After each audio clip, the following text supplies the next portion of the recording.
Hello, Internet, and welcome to The Nest. It is Big Wing Interactive's monthly show about everything under the sun digital marketing. My name is Kellen McGugan, and I am a social media specialist here at Big Wing Interactive. And I'm Sarah Hoffman. I'm the Senior Manager of Social Media Marketing here at Big Wing. Thanks for tuning in. And we have two very special guests with us today. We have Clay Tucker, who is an SEM specialist here at Big Wing Interactive, and we also have Rebecca Roper, who is a SEM specialist at Big Wing Interactive as well. And both Rebecca and Clay are certified in Google Analytics, AdWords, display, and they are also Bing accredited professionals. That's very impressive, guys. Well, hey, thank you. Hey, and I think everybody sitting at this table is actually Google Analytics certified, at least. Oh, that's right. Cheers to that. Okay, and so the topics for today are going to be paid search and display and retargeting. So what we're going to do is we're going to first talk to Clay a little bit about paid search. Now what paid search is basically, let's say you go search something on Google, you get to the SERP, which is the search engine results page, and it's those first three or a couple little listings that have the word ad underneath them. We're going to get into it a little bit more, and then after that we're going to talk to Rebecca about some display and retargeting, and so that's going to be banner ads, that's going to be rich media, that's going to be videos. I mean, we'll get much deeper into it, I promise. But yeah, first we have some questions for Clay. Regarding paid search. Yeah. Okay, so Black Friday and Cyber Monday are just around the corner. So if I had a business and I was just breaking into paid search for the first time, Clay, what are 2 tips I should consider this holiday season? Okay, well, for the holiday season, you're going to want to know that things are going to cost a little bit more than they usually do. A lot of people are going to be wanting to show this time of year, and they're willing to fork over a little bit more money. So I would say have a larger budget. And also the second tip, you're going to want to show in the top half of the page during the holiday season. People know what they're looking for. You want to be right in front of them. You don't want them to have to scroll down to find you. So again, it kind of leads back to paying a little bit more than you usually would. Great. And so we were talking about costs. Now, with paid search, is the cost going to be the same for every single business? Is it like a flat fee for everything, or should I expect to pay more or less depending on my business? Right, no, that's a good question, but yeah, no, it actually varies kind of depending on the industry. So one example I like to use is if like maybe a dog groomer would probably pay like $1.53 per every click on his ad. A lawyer would probably not pay the same because his services are so much more expensive. He can get so much more in return. So, you know, those cost per clicks can range much, much higher. Okay, so competition is definitely a factor. Competition's a factor and industry is a huge factor. Cool. Yeah. So you covered cost, but what about the targeting aspects of it? How do you ensure that your ad is put in front of the right people at the right time? Okay, good question. You can do a couple of things to make sure you're in front of high quality audiences. One thing is you can schedule your ads to appear at certain times of the day. So let's say that you're getting a lot of non-converting traffic at like the wee hours of the morning, like 2 a.m. You can actually set to show your ads only like 5 a.m. to 5 p.m. You can kind of weed out. That's called day parting? It is called day parting. Right. Yeah, look at you know already. We got day part with Facebook. That's Yeah, exactly. So you can day part. Also, you know, using a lot of negative keywords is important so you can exclude certain search terms. So, you know, you don't want to be showing for certain searches.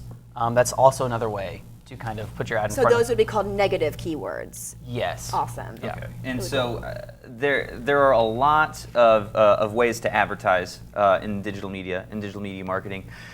Would there be some times that paid search actually wouldn't be the best idea, or maybe a business should go for something different? No, actually, you're right. Not all of the time is paid search the go-to medium for advertising. In fact, you know, there are some, for instance, a grocery store. They usually don't do paid search. I mean, unless they do some type of delivery. I mean, there's not really any need for them to pay for an ad to be clicked on. The user will go to the site, but what are they going to do there? You know, unless they have any kind of e-commerce set up on their site. Yeah, I wouldn't recommend paid search for certain industries. Okay, so since paid search isn't necessarily ideal for every industry, there is, however, a component of paid search that is, and that is display targeting. So Rebecca, our SEM specialist, let's switch gears. Rebecca, can you, in a nutshell, describe the difference between targeting and retargeting? Sure. Targeting allows an advertiser to show custom ads to potential customers online. Right. It's important to understand your audiences because we can then target those audiences based on their demographic, their interests, or what they're in the market for. Retargeting allows you to show similar custom ads, but to users who have already visited your site. When someone visits your site and doesn't necessarily perform the action that you'd like them to take, you can then retarget them with ads with a strong call to action. Wow, that's a really powerful way to target because you're reaching people that are already familiar with your brand. Correct, yes. And branding is an essential part of targeted display. What are the benefits of running like a display advertising or a retargeting campaign to a business? The benefits of targeted display and retargeting is that you can show your ad to users no matter where they are in the buying cycle. And within that buying cycle, it allows you to brand your name and your product or service line. Your brand is your promise to the customer. Okay, Rebecca, so now that we have the gist of kind of how it works, what does retargeting look like from a cost standpoint? Understanding your budget in display is one of the most important things. It's going to vary by industry, and understanding your audience will also determine costs. I recommend that you always go in with a budget of at least $1,000. That way you can cover the geo-targeted area that you are targeting. That's a good rule of thumb, so you can't really have an exact cost for it because every industry is going to be different. Right, and it's just like with paid search, and we were talking, so let's talk about it a little together. So we've been talking about budget and costs and everything because that's what everybody wants to know. How much is this going to cost me? Right, yeah. Okay, so with Black Friday coming up and the holidays just rapidly approaching and they get closer and closer every day, would it be too late to run a paid search campaign or display or retargeting campaign right now? Oh no, but get them out there now. Right, Yeah, like right now. Get moving. You're watching this, like talk to someone right now. Yeah, no, do it now. But no, it's not too late. Still plenty of time to show in front of good audiences and get some conversions. Okay. Good. So paid search and display, they really work as part of a larger digital strategy. What are some tools, Rebecca, that you would use? In display, I use the Google Display Planner. That allows me to see what kind of traffic is available. It lets me analyze my cost. But another cool tool is something we use is called the Audience Extension and Cross-Device Attribution Model. And what that allows us to do is we can show ads to you and members of your family that live in the same household. Additionally, you can not just show ads on your cell phone, but also on your iPad, your PC, even your Apple TV or Roku device. Cool. Right on. Yeah. I like that. What does it look like again, as far as we discussed what you can do? You know, everyone wants to know what you have to do to be successful. But can you give us some pointers about what's something I absolutely must not do? You want to take this one first? You want to go first? Okay, yeah, you got it. In display advertising, it is absolutely imperative that you have a strong call to action in your ad. If you are displaying ad creative to users that does not have a strong call to action, you're wasting your dollars. Great. What about you, Clay? As far as paid search goes, a lot of people like to build a very nice looking AdWords account and then set it and then leave it alone. And this is something that a lot of people say, but it's true, is don't just set it and walk away. You need to monitor your AdWords campaign. You need to optimize.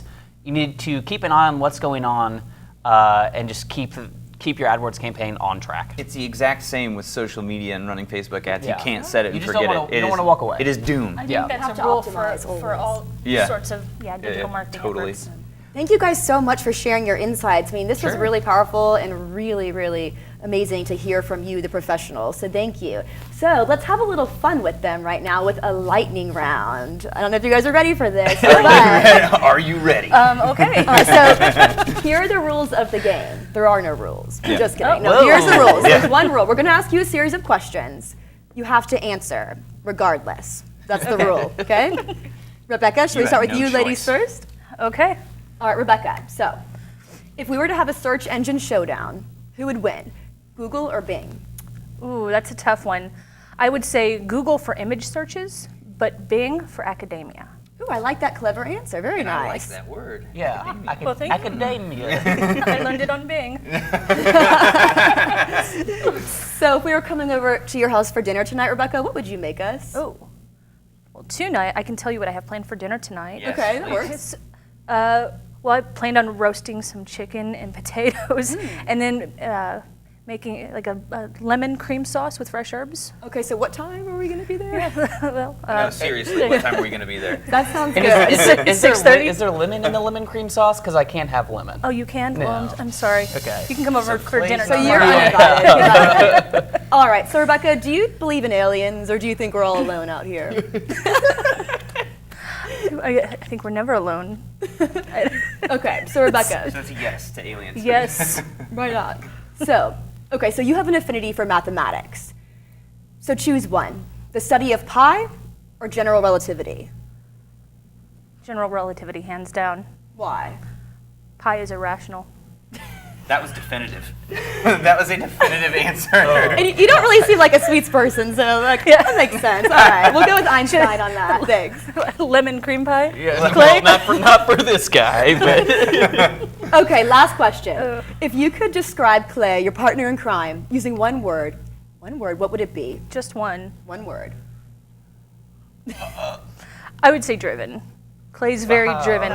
He's that. always pushing himself to learn more, always to be at the forefront of paid search. Wonderful. Gee, thank you. Go, Clay. You earned it. Clay, I've got you. All right, Here we dude. go. All right. Lightning round with Clay. Okay. You get on the Price is Right to the Showcase Showdown. You're allowed to bid on the first showcase. Do you bid or do you pass? I bid. Fortune, All right. fortune favors the bold. Wow. Okay. Okay. Who is the coolest elf in Middle Earth? That's going to be Elrond because he's got a great forehead. Okay. That is surprisingly accurate. Yeah. What was the last movie that made you cry? I only cried in one movie, and that was Air Bud. Nice. The Golden Receiver. Yeah, no, when he throws the basketball and tells him to go get it just so that the dog he can run away from the dog, it gets me every time. Nice. What are you pan away from me right now? Don't look at me. What about what was the last great meal you had at a local restaurant? Ooh, I went to Taco Tuesday at Iguana Well, Lounge. Yeah, Iguana Lounge. Yeah. So Over off, like, 9th and Broadway. That was good. That's good stuff. Yeah, Yeah, I it's love really good. Taco Tuesday there. Yeah. And last question: if you could pick two celebrities to be your parents, who would they be? Matt Damon and Ben Affleck. You know, and they were great in Good Will Hunting. I actually just watched that for the Yeah. first time, and I love that Yeah, movie. I just. Yes. Well, that's all the time we have today on The Nest. Thank you all so much for tuning in. We will be introducing the next month's topic on the social media realm and world on Facebook, Instagram, and Twitter. And Sarah, where can we find us? Yes, you can find us at Big Wing Agency on Twitter, and you can follow us on Facebook, Instagram, and Pinterest. And don't forget to check out our Big Wing blog. We have just launched a holiday marketing guide for this season, so we can get your ads in gear this season. You can find that blog at bigwing.com/blog. Thank you so much. And one last time, I want to thank Rebecca and I want to thank Clay for coming out today. Thank you all so much for your time. Yeah, thanks for and having us. as always, never stop learning.